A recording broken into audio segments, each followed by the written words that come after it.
नमिता एक बहुत ही समझदार और साहसी औरत थी। उसके घर में उसका पति, उसकी सास और एक उसका 6 महीने का बेटा रहता था।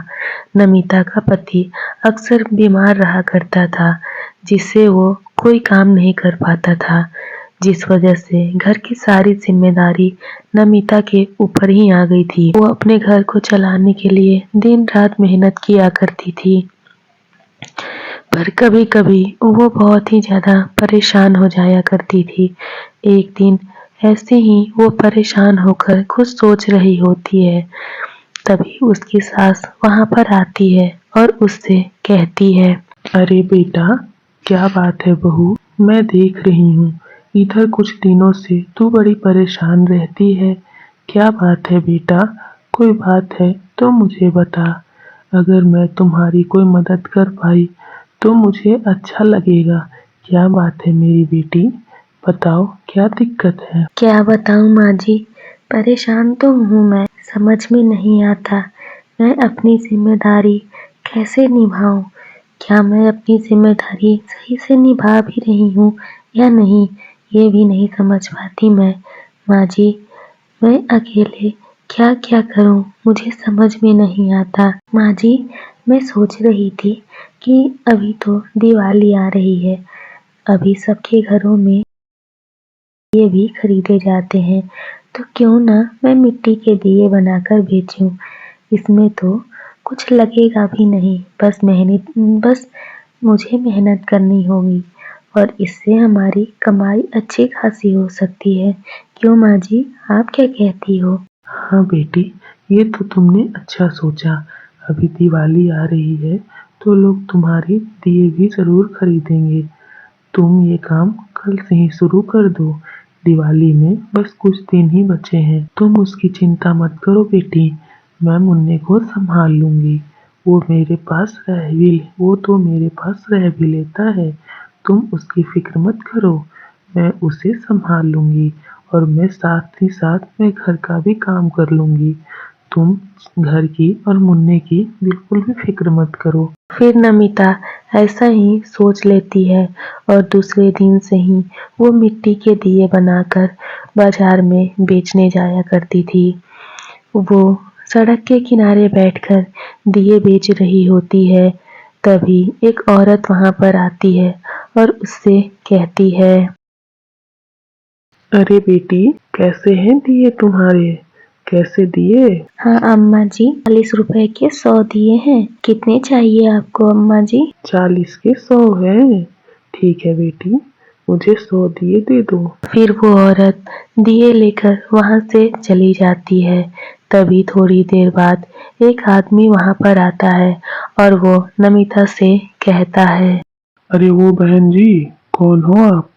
और यहाँ बैठकर अपने दिए क्यों बेच रही हो? ये कोई सार्वजनिक जमीन नहीं है। ये मेरी जमीन है और यहाँ पर मेरे जानने वाले ही अपनी दुकान और ठेला लगाते हैं। तुमने किससे पूछकर यहाँ पे अपना दिया बेचा? चलो जाओ यहाँ से और दोबारा इस जगह पे बिल्कुल भी मत आना। अरे भैया, ये आप क्या कह रहे हो? अगर मैं यहाँ नहीं बेचूंगी तो मैं अपने दिए कहाँ बेचने जाऊंगी? भैया, आप ऐसा मत करो। आप एक गरीब के पेट पर लात मारकर सही नहीं कर रहे हो भैया। भैया, बस 2-3 दिनों की बात है। मैं सारे दिए बेचकर खुद यहाँ से चली जाऊंगी दूंगी, उसके बाद फिर मैं यहाँ नहीं आऊंगी। भैया, हमारे साथ ऐसा मत करो। चलो जाओ, निकलो यहाँ से। वो उससे काफ़ी मिन्नतें करती है, लेकिन वो आदमी उसकी एक नहीं सुनता है। फिर नमिता दुखी होकर वहाँ से चली जाती है और दूसरे दिन से ही वो गली-गली में घूमकर लोगों के घरों के पास जाकर दिए बेचना शुरू कर देती है। दिए ले लो दिए, दिए ले लो दिए। अरे वो दिए वाली, कैसे दिए दिए? 40 रुपए के 100 हैं दीदी, बताओ कितना दे दूं? 40 के 100? मुझे तो लगता है आप महंगा दे रही हो। मैं बिल्कुल महंगा नहीं दे रही हूँ दीदी, बाजार में तो 50 के 100 दिए मिल रहे हैं। आप चाहो तो पता कर लो। बताओ दीदी, कितनी दे दूं? अच्छा, ऐसी बात है, तो चलो 100 दिए मुझे भी दे दो। अब वो रोज ऐसे ही दिए बेचा करती थी। एक दिन उसकी बहुत अच्छी कमाई होती है, उसके सारे दिए बिक जाते हैं। वो बहुत ज़्यादा खुश हो जाती है और मन ही मन सोचती है, अरे वाह! आज तो मेरे सारे दिए बिक गए और मेरी अच्छी कमाई भी हुई है। अब मैं अपने परिवार के साथ अच्छे से दिवाली मना सकती हूँ। तभी उसको कुछ गिरने की आवाज़ आती है। वो उसी दिशा की ओर जाती है, तो वो देखती है कि छोटी-सी बच्ची ज़मीन पर बेहोश पड़ी होती है। तो वो उस बच्ची को देखकर हैरान हो जाती है और देखती है कि आस-पास कोई भी नहीं है, तो वो उस बच्ची को उठाकर अस्पताल में ले जाती है।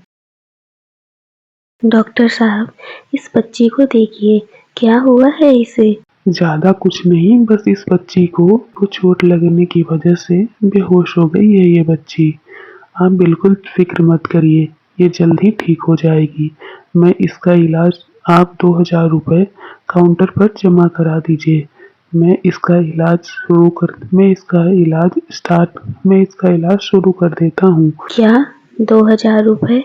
लेकिन डॉक्टर, मेरे पास तो अभी सिर्फ 1500 रुपए ही हैं। कोई बात नहीं है, आप 1500 रुपए ही जमा कर दो, बाद में बाकी का जमा कर देना। डॉक्टर की बात सुनकर नमिता थोड़ी घबरा जाती है। वो सोचती है, हे भगवान, ये कैसी दुविधा है।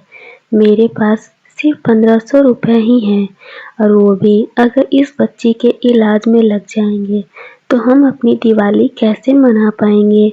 मैंने तो सोचा था कि अपने परिवार के साथ खुशी-खुशी इन पैसों से दिवाली मनाऊंगी, लेकिन अब तो ये सारे पैसे इस बच्ची के इलाज में लग जाएंगे। अब मैं क्या करूं, कुछ समझ में नहीं आ रहा। कोई बात नहीं, लग जाएंगे तो लग जाए, बच्ची की जिंदगी का सवाल है। दिवाली तो हम अगले साल भी मना लेंगे। नमिता ये सब सोच ही रही होती है कि तभी वहां पर एक आदमी आता है। नमिता उसे देखकर चौंक जाती है, क्योंकि वो आदमी कोई और नहीं बल्कि वही था जिसने उसे अपनी दुकान लगाने से मना किया था।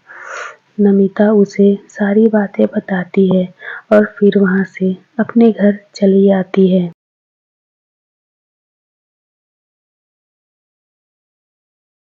अपने घर पर आकर वो अपनी सास और अपने पति से सारी बातें बताती है। तभी उसकी सास उससे कहती है, अरे बहू, तुम बिल्कुल चिंता ना करो बेटी। तुमने जो किया है उसके लिए तो बहुत बड़ा दिल होना चाहिए। तुमने बिल्कुल सही किया बेटी। इंसान ही इंसान की मदद करता है और हम गरीब हो या अमीर, हमसे जितना हो सकता है हमें लोगों की मदद करनी चाहिए। तुमने एक बच्चे की जान बचाई है, इससे खुशी की बात और कुछ नहीं हो सकती। दिवाली तो हम अगले साल भी मना लेंगे। बेटी, मुझे तो तुम पर गर्व है। तुम बिल्कुल चिंता मत करो। तुमने जो किया वो बिल्कुल सही किया। हाँ नमिता, माँ बिल्कुल सही कह रही है। तुम बिल्कुल चिंता ना करो। मुझे तो बस इस बात का दुख है कि मैं तुम्हारी कोई मदद नहीं कर पा रहा। अगर मैं ठीक होता तो इतनी परेशानी ना होती। मुझे माफ कर देना नमिता, मैं तुम्हारी कोई मदद नहीं कर पा रहा हूँ। अरे आप ऐसा न कहिए, आप जल्दी ही ठीक हो जाएंगे। भगवान ने चाहा तो आप जल्द ही ठीक हो जाएंगे और हम लोग अगले साल दिवाली खुशी-खुशी मनाएंगे। आप बिल्कुल चिंता मत करिए। दूसरे दिन दिवाली होती है। वो लोग अपने घर में बैठे होते हैं। तभी वहां पर वो आदमी आता है। अरे भाई साहब, आप? बहन जी, मैं जानता हूँ मैंने उस दिन आपके साथ बहुत बुरा किया, लेकिन फिर भी मैंने तो मैं तो अमीर होकर भी इंसानियत भूल गया। लेकिन आप गरीब होते हुए भी अपनी इंसानियत निभाई। अपने बारे में ना सोच कर भी मेरी बेटी की मदद की और आपकी वजह से मेरी बेटी सही हो पाई, जो आप उसे वक्त पर अस्पताल ले गए। बहन जी, हो सके तो मुझे माफ कर देना। और ये देखो, मैं आपके लिए दिवाली की कुछ मिठाइयाँ और आप सबके लिए कपड़े लेकर आया हूँ। अगर आपने मेरा ये मिठाई और कपड़े रख लिए तो मैं ये समझ लूँगा कि आपने मुझे माफ कर दिया है। उसकी बातें सुनकर नमिता उससे मिठाई और कपड़े ले लेती है। वो लोग नए कपड़े पहनकर अपने परिवार के साथ खुशी-खुशी दिवाली मनाते हैं।